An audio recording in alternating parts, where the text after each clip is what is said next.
The doors to the Viridian Tea House are open once more. Hey everybody, it's good to see you again.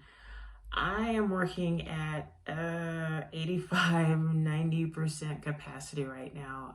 Yesterday, I suffer from acid reflux and silent reflux, and I got hit with both of them yesterday. So today I'm recuperating, and it's amazing how you can feel so much better after watching a couple of episodes of the animated series Black Dynamite while eating frosted mini wheats. Sometimes you just need that. So if I seem a little bit slow today, that's the reason why I'm still recuperating. But I do feel well enough to do this show, and without further ado, let's begin. So with the book part, I've got two interesting books that I'm glad that I read. And the first one, it's funny how when you go to a bookstore or you go to a library and you just kind of wander through a section that you normally don't wander through, and a book catches your eye and you're like, oh, I think I'd like to read that. And that is the case of Initiated, Memoir of a Witch by Amanda Yates Garcia. This is going to sound so wrong, but I do have several friends who are witches, Wiccans, pagans, all that kind of stuff. And so I know, and plus I've read a couple of books because I'm just a curious person. And I wanted to read this book because I wanted to hear about this particular witch's life and what she went through in coming to terms with just being a witch full time. Apparently she's now the Oracle of Los Angeles. I didn't know there was a title like that. But anyway, so I'll just read a little bit of the inside for you. Okay. An initiation signals a beginning. A door opens and you step through. Some traditions dictate that a witch be initiated through a formal ceremony, complete with rose wands, red candles, and sacred chants. But even though Amanda Yates Garcia's mother initiated her into the goddess-worshipping practice of witchcraft when she was 13 years old, Amanda's true life as a witch only began when she underwent a series of spontaneous initiations of her own. Descending into the underworlds of poverty, sex work, and misogyny, Initiated describes Amanda's journey to return to her body, harness her natural power, and finally reclaim her witchcraft to create the magical world she envisioned. Hailed by crows, seduced by malicious spirits, and haunted by ancestors broken beneath the wheels of patriarchy, Amanda adventured across the globe. And there's a lot more to it, but what a roller coaster ride. And actually, in reading this book, I kind of compared it to On the Road by Jack Kerouac. That sense of freedom, exploring yourself, exploring this world. What does it mean to be a part of this blue-green ball in outer space? But yeah, and there were some points where I was like, wait, what? A little bit chaotic, like some of the people that she met, regarding like one in particular, the fairy queen. That particular chapter was like, I actually understand exactly what she's talking about. The one involving the demon lover was rather interesting to read as well. But all in all, it showed us a blueprint of Amanda's life. Again, my opinion, you may think differently if you read this book or if you've already read it. But this was magic. And I liked how at one point, I'm paraphrasing, but she basically said, yeah, magic may have, the crystals and the this and that and whatnot, but it's about coming into your own. It's about discovering who you truly are. And once you have that power, once you have that knowledge, what can you do with it? So Amanda Yates Garcia, Initiated, Memoir of a Witch. I give it Viridian Tea House's 4 cups of tea. It really would have been a 5, but like I said, some of the parts were just a little bit too chaotic for me, but it's all a part of Amanda. I'm not saying that, you just get your life right. Some people, they have to go through this. And it's, like I said, I compared this to On the Road, Jack Kerouac, but also The Hero's Journey through Joseph Campbell as well. So once again, Amanda Yates Garcia initiated Memoir of a Witch. I give it 4 cups of tea. The chaos was enough. But great book. It was a really great read. I'm glad that I stumbled through the biography section of the Sheridan Library, which is right up the street from where I live. So the second book is by an author that I just recently discovered, and she had written Palace of the Drowned. So this is called Tangerine by Christine Mangan. And I'll just read a little bit of the inside for you. The last person Alice Shipley expected to see since arriving in Tangier with her new husband was Lucy Mason. After the accident at Bennington, the two friends, once inseparable roommates, haven't spoken in more than a year. But here was Lucy trying to make things right and return to their old rhythms. Perhaps Alice should be glad for a friendly face. She has not adjusted to life in Morocco, too afraid to venture out into the bustling Medinas and oppressive heat. Lucy, always fearless and independent, helps Alice to emerge from her flat and explore the country. But soon, a familiar feeling starts to overtake Alice. She feels controlled and stifled by Lucy at every turn. Then Alice's husband, John, goes missing, and Alice starts to question everything around her. Her relationship with her enigmatic friend, her decision to ever come to Tangier, and her very own state of mind. Tangerine is a sharp dagger of a book, a debut so tightly wound, so replete with exotic imagery and charm, so full of precise details and extraordinary craftsmanship, it will leave you absolutely breathless. And it did leave me breathless. And this actually reminded me of The Talented Mr. Ripley by Patricia Highsmith. They made a movie with Jude Law and Matt Damon in it, which I highly recommend. And actually, I think I compared that to Palace of the Drowned as well. But it's really apparent with Tangerine. I'm not saying she ripped it off. It's just there are a lot of similarities. Very much a mental, psychological cat and mouse in a way. But what I thought was interesting was that people who lived in Tangier were known as a Tangerine. I think it was the expatriates or something like that, if I remember correctly. So I was like, oh, I was wondering why they called it Tangerine. Okay, now I know. But once again, with Palace of the Drowned, with Tangerine, I felt as though I was right there in Tangier. And what's interesting is that she also mentioned the book The Sheltering Sky by Paul Bowles, which I was like, oh yeah, that's right. It was set in Tangier, which my boyfriend read and he thoroughly enjoyed it. I haven't read it yet. I was going to, but I got book ADD and I went somewhere else. Actually, I went to Memoir of a Witch instead. But, and then also with, what's his name?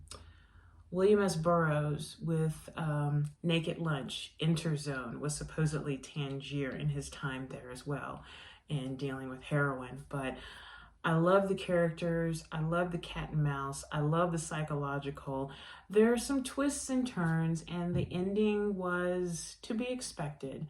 I couldn't see it ending any other way. But once again, this was a powerful debut by Christine Mangan, and I hope she writes more. So I will be giving it Viridian Tea House's 4 cups of tea as well. It didn't quite hit the peak of a 5 cup of tea, but it was damn near close. I really didn't find anything wrong with the book. So this is also me recovering, so I'm so sorry. You're probably like, what the heck? Why is she even recording this? Because I've got to talk about books and tea. Gosh darn it. Anyway, Tangerine by Christine Mangan gets Viridian Tea House's 4 cups of tea. Excellent, excellent work. I hope she writes a million more books. Seriously, I will devour all of them. And another shout out again. These books were both obtained through the Arapahoe Library District, specifically my library branch, Sheridan. So support your local library. They have awesome books. All right, and speaking of books, I made the announcement that as of, 2 days ago, you could purchase copies of one of my new books through my Etsy store. This is The Floating World of Agnes Viridian. Check out that cover, done by Sean Eiley. Really great work. And this is actually the 3rd story of Agnes Viridian, but the first book of Agnes Viridian. So if you have already purchased this and you loved it and you want to know more about her origin story, you can get the anthologies Black Pulp 1 and Black Pulp 2 through my publisher, Pro Se Productions. You can get those books on Amazon. So once again, if you've already read this book or you just want to start fresh, go to Black Pulp 1, Black Pulp 2 of Pro Se Productions. But yes, you can now get copies of The Floating World of Agnes Viridian through Amazon and now through the Etsy store.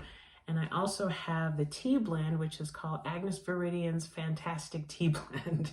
So you can get the books and tea. What a great combination. And now, speaking of tea, let's get to the tea portion of this. This is a completely new blend that I am trying out today. So I have no idea what this tastes like. I know it smells divine, but I digress. Let me back up a little bit.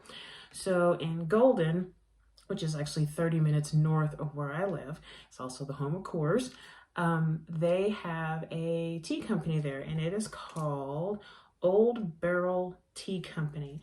And most of their teas are in this little tin, which I'm just like, this is awesome. But when you walk into the store, they have all different kinds. They have black, white, green, pu'er, oolong, herbal, plus they have the tea accessories. They have samples for you to try. They're usually iced, and then all other tea accoutrements. But I had actually been there last year, and I discovered this one particular tea, and I said, next time I come back here, I gotta get it. So it took me a year to finally go back. I went with a friend of mine who is also a devout tea drinker and bibliophile. And this particular tea, I don't know if it might be blurry, but this is the Honeysuckle Blossom Oolong. The company again is Old Barrel Tea Company. That's actually what it looks like. If I don't put the glare, but you can see it. You actually see the honeysuckle blossoms. This is made with, the glasses made it worse. Oolong tea, honeysuckle buds, calendula, which is also known as marigold, lemongrass, apples, and natural flavors. So I let this steep for about 5 minutes, and the water was just to the point where you saw small fish eyes or small bubbles. So here we go.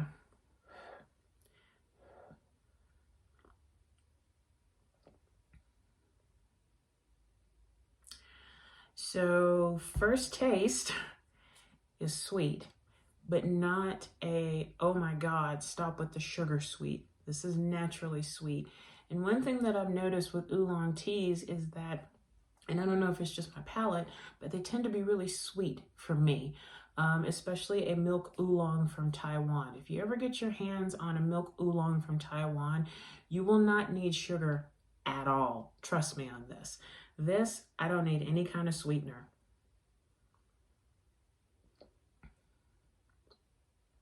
It's a sweet floral. So I am getting the lemongrass, the honeysuckle sweet part of it.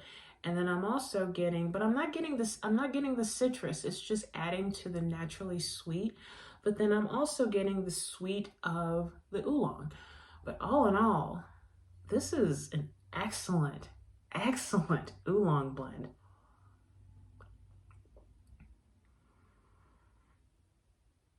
And the scent of the actual tea is honeysuckle. I remember honeysuckle means a lot to me, being from the South. Back in Memphis, my grandparents used to have a honeysuckle bush, several honeysuckle bushes in the front part of their yard at their house. And I would just spend so much time, plucking the blossoms and taking out the stem and enjoying the sweetness. And I truly love that. And now, years later, and owning a tea company and working with blends and working with different kinds of flowers that can be made into teas and tisanes, honeysuckle just continues to be one of my favorites.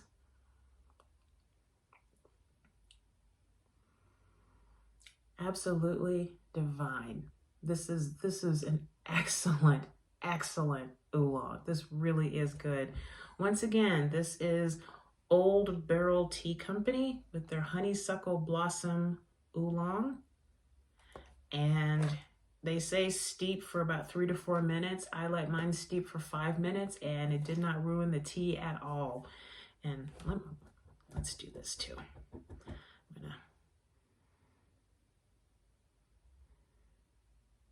It's that same sweetness, both from the floral and the lemongrass, and also from the oolong. If I don't spill it. I don't want to spill it because the tea is really good. There we go. Okay, close enough. Anyway, but yes, that is a good kind of tea, and especially for somebody who has gastrointestinal issues, it's not hurting my palate. Like, normally, in recovering from acid reflux, a really bad bout of it, I can't drink a black, maybe a green, definitely a white. But this oolong, I also have lunch in me as well. I still have a lot of carbs in me, but it's not irritating my stomach at all. So if you're looking for something that is tea, but is gentle enough, this honeysuckle oolong is quite good. That is really, really good. Wow. So from tea to meditation, sort of. This is not really a review of this book. This is actually just kind of a shout out. So last week I had the pleasure of meeting a man that I have followed for years through Insight Timer. If you're not familiar with that, Insight Timer is one of the best meditation apps out there. There's also Simple Habit and a bunch of others too, but I've been with Insight Timer for quite some time. There are thousands and thousands of meditation guides. You can also do music. You can also do a timer. But with the guided, I follow several teachers, but one in particular is David Gandelman. And this is his first book. It's called The 7 Energies of the Soul. And it's basically awakening your inner creator, healer, warrior, lover, artist, explorer, and master.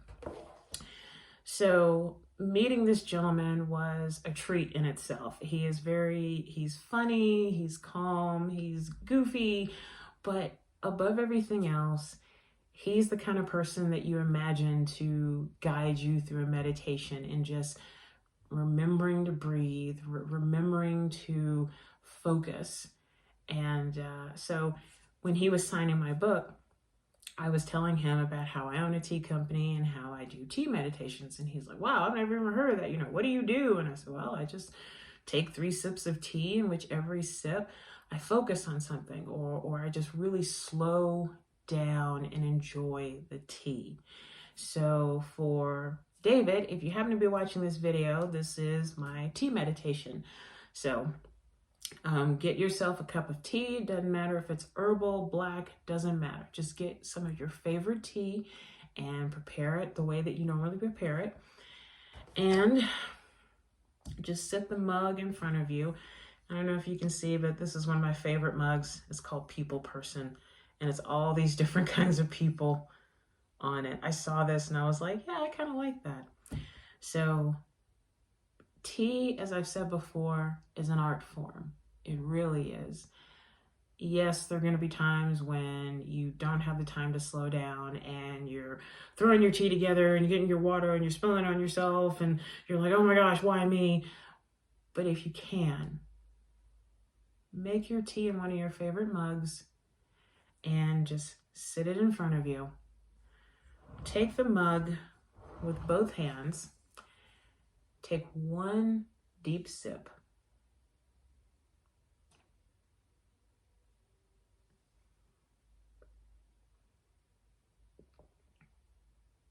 And once you take that sip, just let the tea linger in your mouth for a while. Just let it linger there.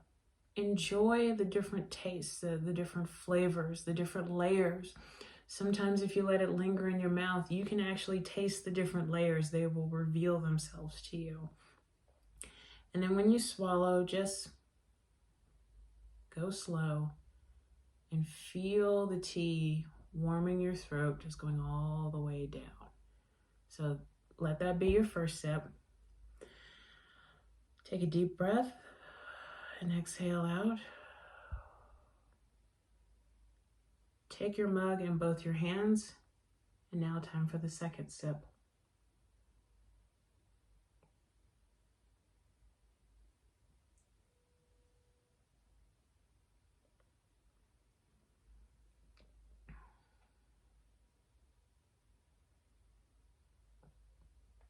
You don't really have to focus on anything in particular, but if you do happen to focus on something, you can focus on the tea. You can think about, where did this tea come from? How was it made? What's in it? If you are staring at the box of the loose leaf tea or the packaging, focus on that for just a minute. There really are no rules with this tea meditation. It is just your way to slow things down and to enjoy your cup of some of your favorite tea. Now with the third sip, really let the tea linger in your mouth. And then as you swallow it, just allow your body to relax and just fall into the tea, if that makes sense. Third sip.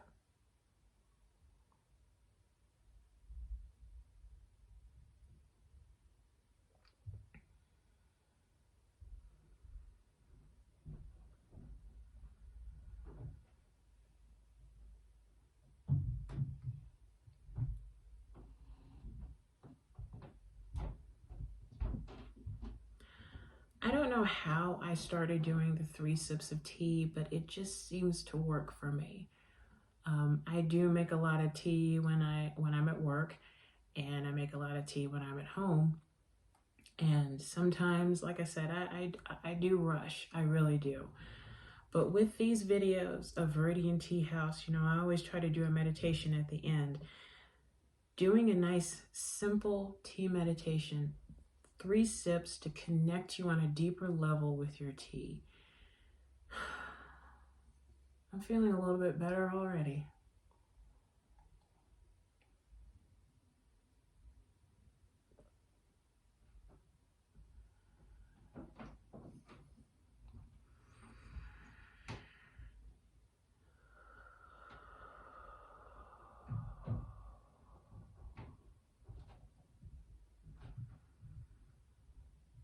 That's really a good cup of tea.